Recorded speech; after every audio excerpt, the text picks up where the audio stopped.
ਨਜ਼ਰ ਮਾਰਦੇ ਹਾਂ ਬਠਿੰਡਾ ਦੀਆਂ ਕੁਝ ਅਹਿਮ ਖਬਰਾਂ ਤੇ। ਮਹਾਰਾਜਾ ਰਣਜੀਤ ਸਿੰਘ ਪੰਜਾਬ ਟੈਕਨੀਕਲ ਯੂਨੀਵਰਸਿਟੀ ਬਠਿੰਡਾ ਦੀ ਮੁਲਾਜ਼ਮ ਲੜਕੀ, ਜਿਸ ਦੀ ਬੀਤੇ ਦਿਨੀ ਭੇਤਭਰੇ ਹਾਲਾਤਾਂ ਵਿੱਚ ਮੌਤ ਹੋ ਗਈ ਸੀ, ਜੋ ਯੂਨੀਵਰਸਿਟੀ ਵਿੱਚ ਡਾਟਾ ਆਪਰੇਟਿੰਗ ਦਾ ਕੰਮ ਕਰਦੀ ਸੀ। ਬੇਸ਼ੱਕ ਯੂਨੀਵਰਸਿਟੀ ਦੇ ਇੱਕ ਕਰਮਚਾਰੀ ਦੇ ਖਿਲਾਫ ਧਾਰਾ 302 ਦਾ ਮਾਮਲਾ ਪੁਲਿਸ ਨੇ ਦਰਜ ਕਰ ਲਿਆ, ਪਰ ਫਿਰ ਵੀ ਪਰਿਵਾਰ ਨਾਖੁਸ਼ ਨਜ਼ਰ ਆ ਰਿਹਾ ਹੈ, ਜਿਸ ਦੇ ਚੱਲਦਿਆਂ ਵਿਧਾਇਕ ਪ੍ਰੋਫੈਸਰ ਬਰਜਿੰਦਰ ਕੌਰ ਦੁੱਖ ਸਾਂਝਾ ਕਰਨ ਵਾਸਤੇ ਇਸ ਪਰਿਵਾਰ ਕੋਲ ਪਹੁੰਚੇ। ਕਿ ਇੱਕ ਜਦੋਂ ਕਰੋਨਾ ਵਰਗੀ ਮਹਾਮਾਰੀ ਦਾ ਟਾਈਮ ਪੂਰੀ ਦੁਨੀਆ ਤੇ ਭਾਰੂ ਆ, ਪੰਜਾਬ ਤੇ ਭਾਰੂ ਆ, ਤਾਂ ਉਹਨਾਂ ਹਾਲਾਤਾਂ ਦੇ ਵਿੱਚ ਬਹੁਤ ਸਾਰੀਆਂ ਘਟਨਾਵਾਂ ਨੇ ਜਨਮ ਲਿਆ, ਜਿਨ੍ਹਾਂ ਨੂੰ ਕਦੇ ਅਸੀਂ ਅੱਖੋਂ ਪਰੋਖੇ ਨਹੀਂ ਕਰ ਸਕਦੇ, ਜਿਹੜੀਆਂ ਕਦੇ ਕੀਤੀਆਂ ਨਹੀਂ ਜਾ ਸਕਦੀਆਂ। ਸੋ ਅਜਿਹੀ ਇੱਕ ਘਟਨਾ ਜਿਹੜੀ ਮੇਰੇ ਨਾਲ ਪਰਿਵਾਰ ਖੜਾ ਬਠਿੰਡਾ ਦਾ, ਬਲਵੀਰ ਚੰਦ ਜੀ ਉਸ ਲੜਕੀ ਦੇ ਫਾਦਰ ਨੇ, ਉਹਨਾਂ ਦੀ ਮਦਰ ਮੇਰੇ ਨਾਲ ਆ। ਅੱਜ ਮੈਂ ਉਸ ਪਰਿਵਾਰ ਨਾਲ ਇੱਥੇ ਬਠਿੰਡਾ ਵਿਖੇ ਦੁੱਖ ਸਾਂਝਾ ਕਰਨ ਲਈ ਆਈ ਹਾਂ, ਜਿਹੜਾ ਕਿ ਇੱਕ ਬਹੁਤ ਹਿਰਦੇ ਤੇ ਸੱਟ ਲਾਉਣ ਵਾਲਾ ਘਟਨਾ ਜਿਹੜੀ ਵਾਪਰੀ। ਇੱਕ ਜੋਤੀ ਨਾਮ ਦੀ ਲੜਕੀ, ਜਿਹਦੀ ਉਮਰ 24-25 ਸਾਲਾਂ ਦੀ ਹੈ ਸਟਿਲ, ਜਿਹੜੀ ਮਹਾਰਾਜਾ ਪੰਜਾਬ ਟੈਕਨੀਕਲ ਯੂਨੀਵਰਸਿਟੀ ਇੱਥੇ ਬਠਿੰਡਾ ਪਿਛਲੇ 4 ਸਾਲਾਂ ਤੋਂ ਕਲੈਰੀਕਲ ਦੀ ਜੌਬ ਤੇ ਹੈ। ਔਰ ਕਿਸੇ ਨੂੰ ਇਹ ਨਹੀਂ ਪਤਾ ਕਿ ਪਿਛਲੀ 10 ਤਰੀਕ ਨੂੰ ਸੰਡੇ ਵਾਲੇ ਦਿਨ ਉਹਨੂੰ ਯੂਨੀਵਰਸਿਟੀ ਦੇ ਵਿੱਚ ਕਾਲ ਕੀਤਾ ਜਾਂਦਾ, ਉਹਨੂੰ ਬੁਲਾਇਆ ਜਾਂਦਾ। ਪਹਿਲਾਂ ਤਾਂ ਆਫ ਟਾਈਮ ਦੇ ਵਿੱਚ ਕਿਹਨੇ ਉਹਨੂੰ ਕਾਲ ਕੀਤੀ, ਕੌਣ ਉਹਦਾ ਜ਼ਿੰਮੇਵਾਰ ਆ, ਜਾਂ ਫਿਰ ਯੂਨੀਵਰਸਿਟੀ ਦੇ ਵਿੱਚ ਕਿਹੜਾ ਐਸਾ ਕੰਮ ਪੈ ਗਿਆ ਕਿ ਉਸ ਲੜਕੀ ਨੂੰ ਹੀ ਉੱਥੇ ਬੁਲਾਇਆ ਗਿਆ। ਸਭ ਤੋਂ ਵੱਡੀ ਗੱਲ ਆ। ਸੈਕਿੰਡ ਥਿੰਗ ਕਿ ਉਸ ਲੜਕੀ ਦਾ ਭੋਗ ਵੀ ਪੈਂਦਾ ਆ, ਤੇ ਮੈਨੂੰ ਪਰਿਵਾਰ ਦੱਸ ਰਿਹਾ ਕਿ ਭੋਗ ਤੇ ਕਿਸੇ ਨੇ ਆਪਣੀ ਮੋਰਲ ਡਿਊਟੀ ਨਹੀਂ ਨਿਭਾਈ। ਕੋਈ ਵੀ ਜਿਹੜਾ ਸਹਿਕਾਰੀ ਆ ਉਸ ਯੂਨੀਵਰਸਿਟੀ ਦੇ ਵਿੱਚ ਕੰਮ ਕਰਦਾ ਆ, ਉਹ ਨਹੀਂ ਗੋਡਾ ਨਿਭਾਉਣਾ ਹੈ ਜਿਹੜਾ ਕਿ ਫਰਜ਼ ਬਣਦਾ ਸੀਗਾ। ਸੋ ਪ੍ਰੋਪਰ ਜਾਂਚ ਜਿਹੜੀ ਇਸ ਮਸਲੇ ਦੀ ਹੋਣੀ ਚਾਹੀਦੀ ਆ। ਜੇ ਉਸ ਲੜਕੀ ਨੇ ਸੁਸਾਈਡ ਕੀਤਾ ਤਾਂ ਕਿਉਂ ਕੀਤਾ, ਕੀ ਰੀਜ਼ਨ ਆ, ਕਿਹੜੀਆਂ ਵਜ੍ਹਾ ਨੇ, ਕੀ ਵਜ੍ਹਾ ਕਿ ਉਸ ਜੋਤੀ ਨਾਮ ਦੀ ਲੜਕੀ ਨੂੰ ਯੂਨੀਵਰਸਿਟੀ ਦੇ ਵਿੱਚ ਬੁਲਾਇਆ ਜਾਂਦਾ ਆ, ਕੀ ਵਜ੍ਹਾ ਹੈ ਕਿ ਉਹ ਮਜਬੂਰ ਹੋ ਕੇ ਸੁਸਾਈਡ ਕਰਦੀ ਆ, ਤੇ ਸੰਡੇ ਨੂੰ ਹੀ ਉਹਨੂੰ ਕਿਉਂ ਕਾਲ ਕੀਤਾ ਜਾਂਦਾ ਆ। ਸੋ ਸਾਰੀਆਂ ਗੱਲਾਂ ਦੀ ਜਿਹੜੀ ਪ੍ਰੋਪਰ ਬਰੀਕੀ ਨਾਲ ਜਾਂਚ ਦੀ ਮੰਗ ਕਰਨ ਦੇ ਲਈ ਮੈਂ ਇਸ ਪਰਿਵਾਰ ਦੇ ਨਾਲ, ਸਾਡੀ ਸਾਰੀ ਆਮ ਆਦਮੀ ਪਾਰਟੀ ਦੀ ਟੀਮ ਖੜੀ ਆ, ਕਿਉਂਕਿ ਅਸੀਂ ਇਨਸਾਫ ਚਾਹੁੰਦੇ ਆ। ਅਸੀਂ ਚਾਹੁੰਦੇ ਕਿ ਕਦੇ ਕਿਸੇ ਗਰੀਬ ਨਾਲ, ਕਦੇ ਕਿਸੇ ਕੁੜੀ ਨਾਲ ਜਾਤੀ ਨਾ ਹੋਵੇ ਤੇ ਧੱਕਾ ਨਾ ਹੋਵੇ। ਸੋ ਇਨਸਾਫ ਦਿਵਾਉਣ ਲਈ ਇੱਥੇ ਖੜੇ ਆ। ਮੁਕਤਸਰ ਵੀ ਮਲੋਟ ਦੇ ਵਿੱਚ ਪੁਲਿਸ ਵਾਲਿਆਂ ਨੇ ਤਸ਼ੱਦਦ ਕੀਤਾ, ਕਰੰਟ ਲਾ ਕੇ 13 ਸਾਲ ਦੀ ਬੱਚੀ ਨੂੰ ਮਾਰਕੁੱਟ ਕੀਤਾ ਹੈਗਾ। ਮੈਂ ਕਹਿੰਦੀ ਹਾਂ ਜੀ, ਬਹੁਤ ਨਿੰਦਣਯੋਗ ਤੇ ਇਸ ਸਰਕਾਰ ਦਾ ਬਹੁਤ ਮਾੜਾ ਪੱਖ ਆ ਕਿ ਸਰਕਾਰ ਇਹੋ ਜਿਹੀਆਂ ਘਟਨਾਵਾਂ ਕਿ ਕੁੜੀਆਂ ਦੇ ਨਾਲ ਲਗਾਤਾਰ ਵਾਪਰ ਰਹੀਆਂ ਨੇ, ਉਹ ਵੀ ਕਰੋਨਾ ਵਰਗੇ ਟਾਈਮ ਦੇ ਵਿੱਚ, ਜਦੋਂ ਸਾਡੇ ਤੇ ਇੱਕ ਐਲਾਨ ਕੀਤਾ ਕਿ ਅਸੀਂ ਬਾਹਰ ਨਹੀਂ ਜਾ ਸਕਦੇ, ਤਾਂ ਫਿਰ ਇਹੋ ਜਿਹੀਆਂ ਘਟਨਾਵਾਂ ਜੇ ਜਨਮ ਲਈਆਂ ਨੇ, ਚਾਹੇ ਉਹ ਮੁਕਤਸਰ ਵਿਖੇ ਵਾਪਰਦੀ, ਇਹ ਵੀ ਮੇਰੇ ਧਿਆਨ ਦੇ ਵਿੱਚ ਆਈ ਸੀਗੀ। ਸੋ ਬਹੁਤ ਨਿੰਦਣਯੋਗ ਆ। ਇਹਨਾਂ ਸਾਰਿਆਂ ਮਸਲਿਆਂ ਦੀ ਜਿਹੜੀ ਜਾਂਚ ਆ ਉਹ ਹੋਣੀ ਚਾਹੀਦੀ ਹੈ। ਮੈਡਮ, ਤੁਸੀਂ ਕਿਹਨੂੰ ਐਲੀਗੇਟ ਕਰਦੇ ਹੋ ਕਿ ਡਾਕਟਰੀ ਜਾਂਚ ਵੀ ਹੋਣੀ ਹੈ ਤੇ ਪੁਲਿਸ ਵਿਭਾਗ ਵੱਲੋਂ ਵੀ ਕਾਰਵਾਈ ਜਿਹੜੀ ਹੈਗੀ ਕਿਹਦੀ ਨਲਾਇਕੀ ਤੁਸੀਂ ਸਮਝਦੇ ਹੋ? ਨਹੀਂ, ਪੁਲਿਸ ਦੀ ਕਾਰਵਾਈ ਕੀ ਹੋਈ ਆ? ਪੁਲਿਸ ਦੀ ਕਾਰਵਾਈ ਤਾਂ ਹੋਈ ਨਹੀਂ ਹਜੇ। ਮਤਲਬ ਜਦੋਂ ਤੱਕ ਪੇਰੈਂਟਸ ਦੀ ਸੈਟੀਸਫੈਕਸ਼ਨ ਨਹੀਂ, ਜਦੋਂ ਤੱਕ ਕੁੜੀ ਦੇ ਮਾਂ-ਬਾਪ ਜਿਹੜੇ ਆ ਉਹਨਾਂ ਨੂੰ ਤਸੱਲੀ ਬਖਸ਼ ਆਨਸਰ ਨਹੀਂ ਮਿਲਿਆ, ਜਦੋਂ ਤੱਕ ਇਹ ਨਹੀਂ ਪਤਾ ਲੱਗਿਆ ਕਿ ਉਹਨੂੰ ਯੂਨੀਵਰਸਿਟੀ 'ਚ ਕਿਹੜਾ ਕੰਮ ਆ, ਜਦੋਂ ਤੱਕ ਇਹ ਨਹੀਂ ਪਤਾ ਲੱਗਿਆ ਕਿ ਯੂਨੀਵਰਸਿਟੀ ਸੰਡੇ ਨੂੰ ਹੀ ਕਿਉਂ ਬੁਲਾਇਆ ਜਾਂਦਾ, ਜਦੋਂ ਤੱਕ ਇਹ ਨਹੀਂ ਪਤਾ ਲੱਗਿਆ ਕਿ ਕਿਹੜੇ ਐਸੀ ਰੀਜ਼ਨ ਆ ਜਿਹਦੇ ਕਰਕੇ ਉਹ ਛੱਤ ਤੋਂ ਛਾਲ ਮਾਰਦੀ ਆ, ਜਾਂ ਫਿਰ ਇਹੀ ਨਹੀਂ ਪਤਾ ਇਹਨਾਂ ਨੂੰ ਹਲੇ ਤੱਕ ਕਿ ਉਹਨਾਂ ਨੇ ਛੱਤ ਤੋਂ ਛਾਲ ਮਾਰੀ ਆ ਜਾਂ ਨਹੀਂ ਮਾਰੀ, ਜਾਂ ਉਹਨੂੰ ਮੈਨੀਪੂਲੇਟ ਕਰਕੇ ਸਾਹਮਣੇ ਰੱਖ ਦਿੱਤਾ। ਮੇਰਾ ਮਤਲਬ ਉਹਦੇ ਮਾਂ-ਬਾਪ ਦੀ ਤਸੱਲੀ ਤੱਕ ਆ, ਉਹਨਾਂ ਦੀ ਤਸੱਲੀ ਹੋਣੀ ਚਾਹੀਦੀ ਆ। ਜਦੋਂ ਉਹਨਾਂ ਦੀ ਤਸੱਲੀ ਹੁੰਦੀ ਆ ਤਾਂ ਸਾਡੀ ਸਾਰਿਆਂ ਦੀ ਤਸੱਲੀ ਆ। ਵੀ ਤੁਸੀਂ ਕਹਿੰਦੇ ਪੁਲਿਸ ਵੱਲੋਂ ਕਾਰਵਾਈ ਨਹੀਂ ਕੀਤੀ ਗਈ, ਇੱਕ ਪਾਸੇ ਪੁਲਿਸ ਤੇ ਐਲੀਗੇਸ਼ਨ ਲਾ ਰਹੇ ਹੋ, ਦੂਜੇ ਪਾਸੇ ਪੁਲਿਸ ਇੱਕ ਗਾਇਕ ਨੂੰ, ਸਿੱਧੂ ਮੂਸੇਵਾਲੇ ਨੂੰ AK-47 ਸਿਖਾ ਰਹੀ ਹੈ। ਉਹ ਤਾਂ ਮਸਲਾ ਹੀ ਨਹੀਂ ਜੀ। ਉਹ ਤਾਂ ਬਹੁਤ, ਦੇਖੋ ਪੁਲਿਸ, ਉਹ ਤਾਂ ਬਹੁਤ ਛੋਟੀਆਂ ਗੱਲਾਂ ਨੇ ਕਿ ਜਿੱਥੇ AK-47 ਕਿਸੇ ਨੂੰ ਸਿਖਲਾਈ ਦਿੱਤੀ ਜਾਂਦੀ ਆ। ਮਤਲਬ ਮੈਂ ਉਹਨਾਂ ਗੱਲਾਂ ਤੇ ਕਮੈਂਟ ਨਹੀਂ ਕਰਨਾ ਚਾਹੁੰਦੀ। ਉਸ ਤੋਂ ਹਟ ਕੇ ਸਾਡੇ ਪੰਜਾਬ ਦੇ ਬਹੁਤ ਸੀਰੀਅਸ ਮਸਲੇ ਨੇ। ਸਾਡੀਆਂ ਕੁੜੀਆਂ ਤੇ ਅਤਿਆਚਾਰ ਜਿਹੜਾ ਹੋ ਰਿਹਾ ਲਗਾਤਾਰ, ਉਹਨੂੰ ਰੋਕਣ ਦੇ ਲਈ ਅਸੀਂ ਮਤਲਬ ਇੱਥੇ ਤਤਪਰ ਖੜੇ ਆ, ਤੇ ਜਿਹੜੇ ਵੱਡੇ ਮਸਲੇ ਆ ਉਹਨਾਂ ਬਣੀ ਅਸੀਂ ਧਿਆਨ ਦੇਈਏ। ਪਹਿਲਾਂ ਜ਼ਿੰਮੇਵਾਰ, I need proper investigation, proper ਇਹਦੀ ਜਾਂਚ ਹੋਵੇ। ਇਹੀ ਤਾਂ ਚਾਹੁੰਦੇ ਹਾਂ ਕਿ ਜਿਹੜਾ ਜੋ ਵੀ ਪਰਸਨ ਇਹਦੇ ਲਈ ਜ਼ਿੰਮੇਵਾਰ ਆ ਉਸ ਕੁੜੀ ਦਾ, ਉਹ ਸਾਹਮਣੇ ਆਉਣਾ ਚਾਹੀਦਾ। ਜਿਵੇਂ ਕਿ ਤੁਹਾਡੇ ਉੱਪਰ ਬ੍ਰਦਰ ਤੇ FI ਦਰਜ ਕੀਤੀ ਗਈ ਸੀ, ਚਲਾਨ ਕੱਟਿਆ ਗਿਆ ਸੀ, ਹੋਟਲ ਲੈ ਕੇ ਭਰਾਵਾ ਚਲਾਨ ਕੱਟਤਾ, ਉਹ ਕੰਮ ਨਿਬੜ ਗਿਆ, ਬਸ ਉਹ ਖਤਮ ਆ। ਇਹ ਸਹੀ ਸੀ ਕਿ ਜਾਇਜ਼? ਤੇ ਮੈਂ ਤਾਂ ਕਦੇ ਕਿਹਾ ਹੀ ਨਹੀਂ, ਮੈਂ ਤਾਂ ਮੀਡੀਆ 'ਚ ਆ ਕੇ ਕਿਹਾ। ਮਾਮਲਾ ਕੀ ਸੀ, ਤੁਸੀਂ ਮੀਡੀਆ ਨਹੀਂ ਆਏ? ਉਹਦਾ ਮਸਲਾ ਹੀ ਨਹੀਂ ਚਲਾਨ ਦਾ, ਚਲਾਨ ਕੱਟਤਾ ਨਾ, ਸਜ਼ਾ ਮਿਲ ਗਈ, ਡਨ। ਕੀ ਮਾਮਲਾ ਕੀ ਸੀ ਪੂਰਾ? ਥੋੜਾ ਮਾਮਲਾ ਸਰਕਾਰ ਨੂੰ ਲੱਗਿਆ, ਪਰ ਉੱਥੇ ਜਿਹੜਾ ਮੁਲਾਜ਼ਮ ਖੜਾ ਸੀ ਉਹਨੂੰ ਲੱਗਿਆ ਕਿ ਉਹ ਗਲਤ ਆ, ਠੀਕ ਹੈ, ਤਾਂ ਉਹਨੇ ਦੇਖਿਆ ਵੀ ਮੁੰਡੇ ਕੋਲੇ ਕਾਗਜ਼ ਪੂਰੇ ਨਹੀਂ ਹੈਗੇ। ਕਾਗਜ਼ ਪੂਰੇ ਕਿਉਂ ਨਹੀਂ? ਕਿਉਂਕਿ ਉਹਨੇ ਗੱਡੀ 1 ਤਰੀਕ ਨੂੰ ਲਈ, 22 ਨੂੰ ਕਰਫਿਊ ਲੱਗ ਗਿਆ। ਉਹ ਕਹਿੰਦਾ ਜੀ ਇਹਦੇ ਕਾਗਜ਼ ਪੂਰੇ ਨੇ, ਮੈਂ ਚਲਾਨ ਕਰਨਾ। ਹੋ ਗਿਆ, ਚਲਾਨ ਕੱਟਤਾ, ਗੱਲ ਖਤਮ। ਕਿ ਵਾਇਲੇਸ਼ਨ ਵੀ ਕੀਤਾ ਗਿਆ, ਹੋਟਲ ਮਾਰੇ ਪੁਲਿਸ ਵਾਲਿਆਂ ਨੇ ਦੱਸਿਆ ਸੀ ਕਿ ਮੈਂ ਕਹਿੰਦੀ ਹਾਂ ਜੀ, ਜਦੋਂ ਗੱਲ ਹੀ ਨਿਬੜ ਗਈ, ਚਲਾਨ ਕੱਟਤਾ, ਸਜ਼ਾ ਮਿਲ ਗਈ ਨਾ ਉਹਦੀ ਗਲਤੀ ਦੀ, ਉਹਨੂੰ ਬਸ ਖਤਮ ਹੋ ਕਹਾਣੀ। ਅੱਜ ਦੀ ਜਿਹੜੀ ਆ, ਅਸੀਂ ਚਾਹੁੰਦੇ ਕਿ ਪ੍ਰੋਪਰ ਜਾਂਚ ਹੋਵੇ, ਪ੍ਰੋਪਰ ਸਾਡਾ ਜਿਹੜਾ ਦੋਸ਼ੀ ਆ, ਜਿਸ ਜੋ ਵੀ ਇਸ ਕੁੜੀ ਦੀ ਮੌਤ ਦੀ ਵਜ੍ਹਾ ਬਣਿਆ, ਉਹ ਸਾਹਮਣੇ ਆਉਣਾ ਚਾਹੀਦਾ। ਇਸ ਤੋਂ ਬਾਅਦ ਗੱਲ ਕਰਦੇ ਹਾਂ ਭਾਰਤੀ ਕਿਸਾਨ ਯੂਨੀਅਨ ਸਿੱਧੂਪੁਰਾ ਦੀ, ਜਿਨ੍ਹਾਂ ਵੱਲੋਂ ਇੱਕ ਮੰਗ ਪੱਤਰ ਬਠਿੰਡਾ ਦੇ ਡਿਪਟੀ ਕਮਿਸ਼ਨਰ ਸ਼੍ਰੀਨਿਵਾਸਨ ਨੂੰ ਸੌਂਪਿਆ ਗਿਆ, ਜਿਸ ਵਿੱਚ ਉਹਨਾਂ ਮੰਗ ਕੀਤੀ ਕਿ ਬੇਮੌਸਮੀ ਬਰਸਾਤ ਦੇ ਕਰਕੇ ਉਹਨਾਂ ਦਾ ਕਾਫੀ ਨੁਕਸਾਨ ਹੋਇਆ ਹੈ, ਜਿਸ ਦਾ ਮੁਆਵਜ਼ਾ ਦਿੱਤਾ ਜਾਵੇ। ਜਿਹੜੀ ਲਾਈਟ ਦੇਣੀ ਚਾਹੀਦੀ ਹੈ, ਅਸੀਂ ਇਹ ਮੰਗਾਂ ਨੂੰ ਧਿਆਨ 'ਚ ਰੱਖਦੇ ਹੋਏ ਡੀਸੀਆਂ ਰਾਹੀਂ ਪੰਜਾਬ ਸਰਕਾਰ ਨੂੰ ਮੰਗ ਪੱਤਰ ਦਿੱਤਾ ਹੈ। ਜੇ ਆਉਣ ਵਾਲੇ ਦਿਨਾਂ ਦੇ ਵਿੱਚ ਇਹ ਮੰਗ ਪੱਤਰ 'ਤੇ ਨਾ ਗੌਰ ਹੋਈ, ਨਾ ਵਿਚਾਰ ਕੀਤਾ, ਤਾਂ ਪੰਜਾਬ ਦੀ ਮੀਟਿੰਗ ਸੱਦ ਕੇ ਕੋਈ ਸੰਘਰਸ਼ ਦਾ ਜਿਹੜਾ ਐਲਾਨ ਹੈ 2-4 ਦਿਨਾਂ ਦੇ ਵਿੱਚ ਅਸੀਂ ਦੇਵਾਂਗੇ। ਤੇ ਭਾਵੇਂ ਅਸੀਂ ਇਸ ਕਰਕੇ ਕਿਸਾਨਾਂ ਨੂੰ ਬਹੁਤ ਰੋਕ ਰਹੇ ਹਾਂ ਵੀ ਮਹਾਂਮਾਰੀ ਦੇ ਧਿਆਨ ਨੂੰ ਰੱਖਦੇ ਹੋਏ ਆਪ ਦੀ ਜਿਹੜੀ ਕਿਸਾਨਾਂ ਨੂੰ ਬਚਾਉਣ ਦੀ ਖਾਤਰ ਜਾਬਤੇ 'ਚ ਰਹਿੰਦੇ ਹੋਏ ਬਹੁਤ ਸਮਾਂ ਜੇ ਸਰਕਾਰਾਂ ਨੇ ਇੱਧਰ ਨੂੰ ਨਾ ਧਿਆਨ ਦਿੱਤਾ, ਮਜਬੂਰੀ ਸਾਨੂੰ ਕਿਸਾਨਾਂ ਨੂੰ ਘਰਾਂ ਦੇ ਵਿੱਚੋਂ ਕੱਢ ਕੇ ਸੜਕਾਂ 'ਤੇ ਆਉਣਾ ਪੈਣਾ। ਇਸ ਕਰਕੇ ਸਾਡੀ ਬੇਨਤੀ ਹੈ, ਮੰਗ ਪੱਤਰ ਰਾਹੀਂ ਇਹੀ ਅਸੀਂ ਆਸ ਕਰਦੇ ਹਾਂ ਕਿ ਸਰਕਾਰ ਇਹ 'ਤੇ ਵਿਚਾਰ ਕਰੇ। ਹਾਂਜੀ ਪ੍ਰਧਾਨ, ਕੀ ਕਹਿਣਾ ਹੈਗਾ ਜਿਹੜਾ ਤੁਸੀਂ ਅੱਜ ਮੰਗ ਪੱਤਰ ਦੇਣਾ? ਅੱਜ ਭਾਰਤੀ ਕਿਸਾਨ ਯੂਨੀਅਨ ਏਕਤਾ ਸਿੱਧੂਪੁਰ ਦੇ ਸੱਦੇ 'ਤੇ ਸਾਰੇ ਪੰਜਾਬ ਦੇ ਵਿੱਚ ਡੀਸੀਆਂ ਨੂੰ ਮੰਗ ਪੱਤਰ ਦਿੱਤਾ ਹੈਗਾ ਕਿ ਜਿਹੜੀ ਹਾੜੀ ਦੇ ਸੀਜ਼ਨ ਦੌਰਾਨ ਬੇਮੌਸਮੀ ਪਈ ਬਾਰਿਸ਼, ਉਹਦੇ ਨਾਲ ਹੋਏ ਖਰਾਬ ਹੋਇਆ ਸਾਡਾ ਕਣਕ, ਜਾਂ ਜਿਹੜੀ ਸਟੋਰ ਕੀਤੀ ਹੋਈ ਕਣਕ, ਜਾਂ ਜਿਹੜੇ ਸਾਡੀ ਨਰਮੇ ਦੀ ਬਿਜਾਈ ਹੋਈ ਹੈ, ਉਹ ਨਰਮੇ ਦੀ ਬਿਜਾਈ ਹੈ ਜਿਹੜੀ ਲਗਭਗ ਸਾਡੇ ਕਿਸਾਨਾਂ ਦੀ ਤੀਜੀ ਵਾਰ ਉਹਨਾਂ ਨੂੰ ਬੀਜਣਾ ਪਿਆ, ਜਿਹੜਾ ਵੱਡੀ ਮਾਰ ਪਈ ਹੈ। ਅਸੀਂ ਮੰਗ ਕਰ ਰਹੇ ਹਾਂ ਕਿ ਸਰਕਾਰ ਤੋਂ ਜਿਹੜਾ ਹਾੜੀ ਦਾ ਬੇਮੌਸਮੀ ਬਾਰਿਸ਼ ਕਰਕੇ ਜਿਹੜੀ ਕਟੌਤੀ ਹੋਈ ਹੈ ਕਿਸਾਨਾਂ ਨੂੰ, ਉਹ ਪੂਰੀ ਪੂਰਤੀ ਕੀਤੀ ਜਾਵੇ। ਔਰ ਜਿਹੜੇ ਕਿਸਾਨਾਂ ਨੇ ਕਣਕ ਹੈ ਜਿਹੜੀ ਪਾਸ ਨਾ ਮਿਲਣ ਕਰਕੇ ਸਟੋਰ ਕੀਤੀ ਹੈ, ਜਿਨ੍ਹਾਂ ਨੂੰ ਉਹ ਬੌਂਸ ਦਿੱਤਾ ਜਾਵੇ। ਜਿਹੜੀ ਨਰਮੇ ਦੀ ਕਰੰਡ ਹੋਈ ਹੈ, ਤੀਜੀ ਵਾਰ ਜਿਹੜਾ ਕਿਸਾਨਾਂ ਦਾ ਕਰੰਡ ਹੋਇਆ ਹੈਗਾ ਨਰਮਾ, ਉਹਨਾਂ ਦਾ ਕਾਫੀ ਜਿਹੜਾ ਖਰਚਾ ਹੋਇਆ, ਉਹਨਾਂ ਦੇ ਖਰਚੇ ਦੀ ਜਿਹੜੀ ਸਰਕਾਰ ਪੂਰਤੀ ਕਰੇ। ਔਰ ਜਿਹੜੀ ਝੋਨੇ ਦੀ ਸਿੱਧੀ ਬਿਜਾਈ ਸਾਡੇ ਕਿਸਾਨ ਕਰ ਰਹੇ ਨੇ, ਉਹਨਾਂ ਲਈ ਬਿਜਲੀ ਦਾ ਔਰ ਨਹਿਰੀ ਪਾਣੀ ਦਾ ਸਰਕਾਰ ਪੂਰਾ ਪ੍ਰਬੰਧ ਕਰੇ। ਔਰ ਨਾਲ ਹੀ ਜਿਹੜੀ ਅਸੀਂ ਦੂਜੀ ਬਿਜਾਈ ਕਰਨੀ ਹੈ, ਉਹਨੂੰ 1 ਜੂਨ ਤੋਂ ਸਰਕਾਰ ਤੈਅ ਕਰੇ ਔਰ ਨਾਲ ਹੀ ਸਾਡੇ ਲੇਬਰ ਦਾ ਪ੍ਰਬੰਧ ਕਰੇ। ਇਹਨਾਂ ਮੰਗਾਂ 'ਤੇ ਅਸੀਂ ਅੱਜ ਜਿਹੜਾ ਪੰਜਾਬ ਦੇ ਮੁੱਖ ਮੰਤਰੀ ਦੇ ਨਾਂ 'ਤੇ ਸਾਰੇ ਡੀਸੀਆਂ ਨੂੰ ਮੰਗ ਪੱਤਰ ਦਿੱਤੇ ਨੇਗੇ, ਜਿਸ ਕਰਕੇ ਜਿਹੜਾ ਕਿਸਾਨਾਂ ਨੂੰ ਜਿਹੜੀਆਂ ਦਿੱਕਤਾਂ ਜਾਂ ਕਿਸਾਨਾਂ ਨੂੰ ਜਿਹੜੀਆਂ ਮੁਸ਼ਕਲਾਂ ਜਾਂ ਜਿਹੜਾ ਕਿਸਾਨਾਂ ਦਾ ਨੁਕਸਾਨ ਹੋਇਆ ਉਹਦੀ ਪੂਰਤੀ।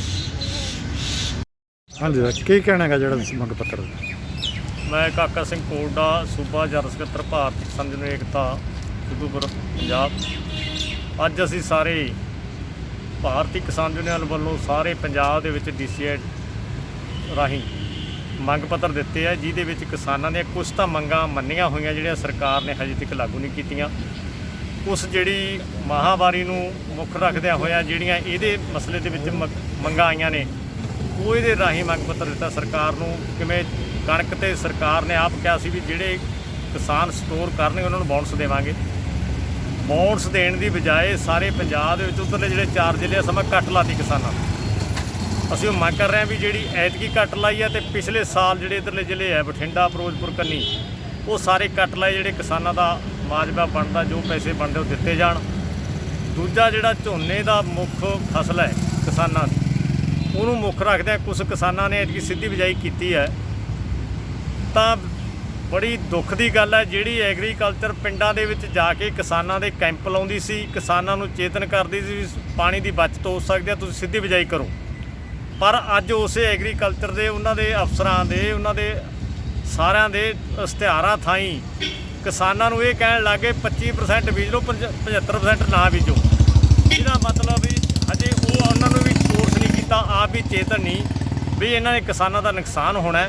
ਇਸ ਕਰਕੇ ਅਸੀਂ ਉਹਨਾਂ ਦੇ ਕਹਿਣ 'ਤੇ ਮੰਗ ਕਰ ਰਹੇ ਹਾਂ ਕਿ ਸਰਕਾਰ ਜਿਹੜੀ ਲੇਬਰ ਇੱਧਰੋਂ ਬਾਹਰ ਭੇਜੀ ਹੈ, ਲੇਬਰ ਦੀ ਮੰਗ ਖੁੱਲ੍ਹ ਕਰੇ ਤੇ ਪ੍ਰਬੰਧ ਕਰੇ। ਸਰਕਾਰ ਜਿਹੜੀਆਂ ਇਧਰੋਂ ਗੱਡੀਆਂ ਦੂਜੀਆਂ ਸਟੇਟਾਂ ਜਾ ਰਹੀਆਂ, ਉਧਰੋਂ ਜਿਹੜੇ ਕਿਸਾਨ ਮਜ਼ਦੂਰ ਇੱਧਰ ਝੋਨਾ ਲਾਉਣਾ ਚਾਹੁੰਦੇ ਆ ਤਾਂ ਉਹਨਾਂ ਨੂੰ ਇੱਥੇ ਲਿਆ ਕੇ ਪੰਜਾਬ ਦੇ ਵਿੱਚ ਝੋਨੇ ਦੀ ਲਵਾਈ ਸ਼ੁਰੂ ਕਰੇ। ਸਰਕਾਰ ਬਿਆਨ ਦੇਵੇ ਕਿ ਜਿਹੜਾ ਐਤਕੀ ਅੱਗੇ ਅਸੀਂ 10-15 ਹੁਣ ਗੱਲ ਕਰਦੇ ਹਾਂ ਪੰਜਾਬ ਸਰਕਾਰ ਵੱਲੋਂ ਦਿੱਤੀਆਂ ਗਈਆਂ ਖੁੱਲ੍ਹਾਂ ਦੀ। ਲਾਕਡਾਊਨ ਦੌਰਾਨ ਪੰਜਾਬ ਸਰਕਾਰ ਨੇ ਕਾਫੀ ਚੀਜ਼ਾਂ ਵਿੱਚ ਰਾਹਤ ਦਿੱਤੀ ਹੈ, ਜਿਨ੍ਹਾਂ ਵਿੱਚੋਂ PRTC ਦੀਆਂ ਬੱਸਾਂ ਦੇ ਰੂਟ ਸ਼ੁਰੂ ਕਰਨਾ ਵੀ ਇੱਕ ਹੈ। ਬਠਿੰਡਾ ਦੀ ਅਗਰ ਗੱਲ ਕੀਤੀ ਜਾਵੇ ਤਾਂ ਬਠਿੰਡਾ PRTC ਡਿਪੂ ਵੱਲੋਂ 9 ਰੂਟਾਂ ਤੇ ਅੱਜ ਬੱਸਾਂ ਸ਼ੁਰੂ ਕੀਤੀਆਂ ਗਈਆਂ, ਜਿਸ ਵਿੱਚ ਸਵਾਰੀਆਂ ਦੀ ਸਿਹਤ ਦਾ ਖਾਸ ਧਿਆਨ ਰੱਖਿਆ ਜਾ ਰਿਹਾ ਹੈ। ਬੱਸਾਂ ਨੂੰ ਸੈਨੀਟਾਈਜ਼ ਕੀਤਾ ਜਾ ਰਿਹਾ ਹੈ ਤੇ ਸੋਸ਼ਲ ਡਿਸਟੈਂਸ ਦਾ ਵੀ ਖਿਆਲ ਰੱਖਿਆ ਜਾ ਰਿਹਾ ਹੈ। ਹਾਂਜੀ ਕੀ ਨਾਂ ਜੀ ਤੁਹਾਡਾ ਜੀ? ਮੈਂ Gurjant Singh, chief inspector PRTC depot ਬਠਿੰਡੇ ਦੇ ਵਿੱਚ ਕੰਮ ਕਰਦੇ ਹਾਂ। ਹਾਂਜੀ ਹਾਂਜੀ ਸੈਂਟਰ ਸਰਕਾਰ ਦੀਆਂ ਹਦਾਇਤਾਂ ਦੇ ਮੁਤਾਬਕ ਜੋ ਕਰੋਨਾ ਵਾਇਰਸ ਕੋਵਿਡ 2019 ਭਾਰਤ ਦੇ ਵਿੱਚ, ਵਰਲਡ ਦੇ ਵਿੱਚ ਆਇਆ ਹੋਇਆ ਹੈ, ਉਹਦੇ ਤਹਿਤ ਹੁਣ ਤੱਕ ਜੋ ਭਾਰਤ ਬੰਦ ਸੀ, ਲਾਕਡਾਊਨ ਸੀ, ਪੰਜਾਬ ਦੇ ਵਿੱਚ ਕਰਫਿਊ ਸੀ, ਅਤੇ ਕਰਫਿਊ ਤੋਂ ਬਾਅਦ ਪੰਜਾਬ ਸਰਕਾਰ ਨੇ ਕਰਫਿਊ ਦੀ ਢਿੱਲ ਦੇ ਕੇ ਪਬਲਿਕ ਦੇ ਆਵਾਜਾਈ ਲਈ 18 ਤਰੀਕ ਨੂੰ ਐਲਾਨ ਕੀਤਾ ਕਿ ਟਰਾਂਸਪੋਰਟ ਚਲਾਈ ਜਾਊਗੀ।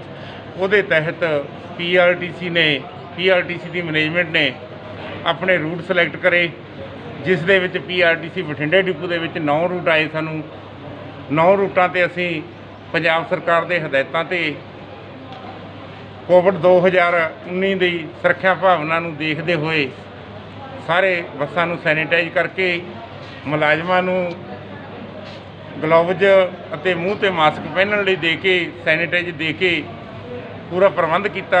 ਲਗਭਗ 100 ਬੱਸ ਅਸੀਂ ਤਿਆਰ ਕਰੀ ਲੋਕਾਂ ਦੇ ਆਉਣ ਜਾਣ ਦੀ ਸਹੂਲਤ ਲਈ। ਜੋ ਹਦਾਇਤਾਂ ਮੁਤਾਬਕ 9 ਸਾਨੂੰ ਟਾਈਮ ਮਿਲੇ ਸੀ, 9 ਰੂਟ ਮਿਲੇ ਸੀ, ਅਤੇ ਉਹਦੇ ਹਦਾਇਤਾਂ ਮੁਤਾਬਕ ਜਿੱਥੇ ਜਾਣਾ ਸੀ, ਜਿਵੇਂ ਬਠਿੰਡੇ ਤੋਂ ਪਟਿਆਲਾ ਮੋਹਾਲੀ ਤੱਕ ਛੂਟ ਮਿਲੀ ਸੀ ਵੀ ਇੱਥੋਂ ਸਵਾਰੀ ਜਿਹੜੀ 25 ਬੈਠ ਗਈ ਉਹਨਾਂ ਨੂੰ ਰਸਤੇ 'ਚ ਉਤਾਰਨਾ ਹੈ, ਨਵੀਂ ਸਵਾਰੀ ਨਹੀਂ ਲੈਣੀ। ਉਹਦੇ ਤਹਿਤ ਜਿਵੇਂ ਇੱਥੋਂ ਬਠਿੰਡੇ ਤੋਂ ਡੱਬਵਾਲੀ ਜਾਣਾ ਹੈ ਅਤੇ ਉਹਦੇ ਵਿੱਚ ਬਠਿੰਡੇ ਤੋਂ ਮਲੋਟ ਜਾਣਾ ਹੈ, ਬਠਿੰਡੇ ਤੋਂ ਫਰੀਦਕੋਟ ਅੰਮ੍ਰਿਤਸਰ ਜਾਣਾ ਹੈ, ਉਹਦੇ ਤਹਿਤ ਸਵਾਰੀ ਸਾਨੂੰ ਰਸਤੇ 'ਚੋਂ ਨਾ ਮਿਲਣ ਕਰ PRTC ਨੂੰ ਘਾਟੇ ਵਾਲਾ ਸੌਦਾ ਹੋ ਰਿਹਾ ਹੈ। ਜੇਕਰ ਕੰਡਕਟਰ ਨੂੰ ਇਜਾਜ਼ਤ ਮਿਲੇ ਟਿਕਟਾਂ ਕੱਟਣ ਦੀ, ਰਸਤੇ 'ਚੋਂ ਸਵਾਰੀ ਮਿਲੇ, ਜੇ ਇੱਥੋਂ ਬੱਸ ਅੱਡੇ 'ਚੋਂ 20 ਸਵਾਰੀਆਂ ਮਿਲ ਗਈਆਂ, 5 ਰਸਤੇ ਦੀਆਂ ਮਿਲ ਗਈਆਂ, 25 ਸਵਾਰੀਆਂ ਹੋ ਜਾਣ, ਫਿਰ ਰਸਤੇ 'ਚੋਂ 5-4 ਘੱਟ ਗਈਆਂ, ਉਹ ਚੜ੍ਹਾ ਲਈਆਂ ਜਾਣ, ਤਾਂ ਸਾਡਾ ਤੇਲ ਦਾ ਪੂਰਾ ਹੋ ਸਕਦਾ ਹੈ। ਪਰ ਪੰਜਾਬ ਸਰਕਾਰ ਦੀਆਂ ਹਦਾਇਤਾਂ ਦੇ ਮੁਤਾਬਕ ਅਸੀਂ ਇੱਥੋਂ ਬੁਕਿੰਗ ਕਰਕੇ ਸਵਾਰੀ ਦਾ ਟੈਂਪਰੇਚਰ ਵਗੈਰਾ ਚੈੱਕ ਕਰਕੇ ਸਾਰਾ ਦੇਖ ਕੇ ਸਵਾਰੀ ਨੂੰ ਬੱਸ ਦੇ ਵਿੱਚ ਚੜ੍ਹਾਉਂਦੇ ਆ ਅਤੇ ਆਪਣੀ ਮੰਜ਼ਿਲ ਦੀ ਬੱਸ ਨੂੰ ਚਲਾਉਂਦੇ ਆ। ਅਤੇ ਇੱਥੋਂ ਬਠਿੰਡਾ ਸ਼ਹਿਰ ਵੱਡਾ ਹੋਣ ਕਰਕੇ ਇੰਡਸਟਰੀ ਏਰੀਆ, ਏਮਜ ਹਸਪਤਾਲ, ਇਨਫੈਂਟਰੀ ਹੋਣ ਕਰਕੇ ਸਵਾਰੀ ਬਠਿੰਡਿਓਂ ਮਿਲ ਜਾਂਦੀ ਹੈ, ਲੇਕਿਨ ਦੂਸਰੇ ਸ਼ਹਿਰਾਂ ਤੋਂ ਜਿਵੇਂ ਪਟਿਆਲਾ, ਰਾਮਪੁਰਾ, ਉਹਨਾਂ ਸ਼ਹਿਰਾਂ ਤੋਂ ਸਵਾਰੀ ਨਹੀਂ ਮਿਲਦੀ। ਇੱਧਰੋਂ 25 ਜਾਂ 20, 17 ਮੈਕਸੀਮਮ ਸਵਾਰੀ ਅੱਜ ਦੀ ਐਵਰੇਜ ਹੈ ਜਿਹੜੀ ਪ੍ਰਤੀ ਬੱਸ 17 ਦੀ ਪਈ ਹੈ ਹੁਣ ਤੱਕ। ਉਹਦੇ ਤਹਿਤ ਉਧਰੋਂ ਆਉਣ ਵੇਲੇ ਸਵਾਰੀ ਘੱਟ ਮਿਲਦੀ ਹੈ, ਜਿਵੇਂ ਚੰਡੀਗੜ੍ਹ ਮੋਹਾਲੀ ਬੱਸਾਂ ਗਈਆਂ ਸਾਡੀਆਂ, ਜੀਰਕਪੁਰ ਗਈਆਂ, ਉਧਰੋਂ ਆਉਣ ਵੇਲੇ ਸਿਰਫ 5 ਜਾਂ 10 ਸਵਾਰੀਆਂ ਲੈ ਕੇ, 1-2 ਗੱਡੀਆਂ ਹੀ ਹੈ ਜਿਹੜੀਆਂ 20 ਸਵਾਰੀਆਂ ਲੈ ਕੇ ਆਈਆਂ, ਨਹੀਂ ਬਹੁਤ ਥੋੜ੍ਹੀ ਸਵਾਰੀ ਲੈ ਕੇ ਆਈਆਂ। ਸਾਨੂੰ ਘਾਟੇ ਵਾਲਾ ਸੌਦਾ ਮਹਿਸੂਸ ਹੈ ਅਤੇ ਪੰਜਾਬ ਸਰਕਾਰ ਨੂੰ ਬੇਨਤੀ ਵੀ ਕਰਦੇ ਹਾਂ। ਅੱਜ ਦਾ ਕਿਵੇਂ ਰਿਹਾ ਜੀ? ਅੱਜ ਦਾ ਮਾਹੌਲ ਪਬਲਿਕ ਵੱਲੋਂ ਕੋਈ ਸਾਨੂੰ ਰਿਸਪੌਂਸ ਨਹੀਂ ਮਿਲਿਆ। ਪਬਲਿਕ ਬਹੁਤ ਘੱਟ ਸੀ ਬੱਸ ਅੱਡੇ ਦੇ ਵਿੱਚ।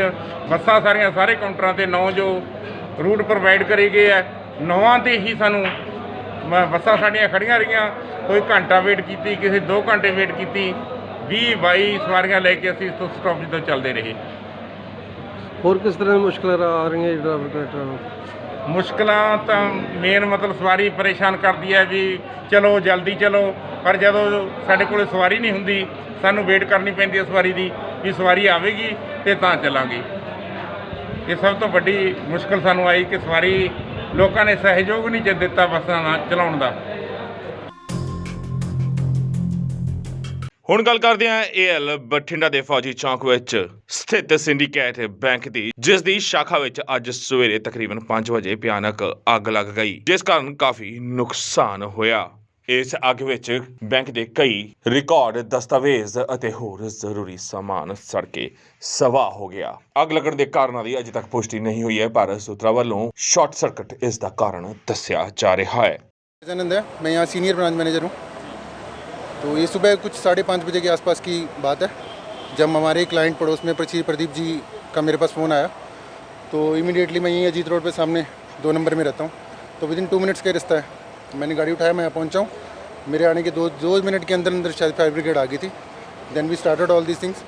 तो 3 गाड़ियाँ हैं, तो सब कुछ रिमूव हो गया है। जहाँ तक हमें लगता है हमें कोई मेजर लॉस नहीं हुआ है। All the major files are covered.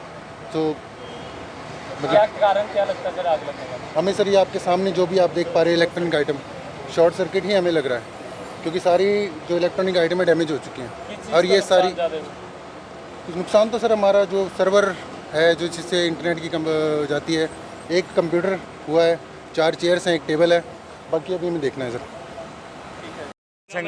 मैं गुरिंदर सिंह, सब फायर अफसर, फायर ब्रिगेड बठिंडा।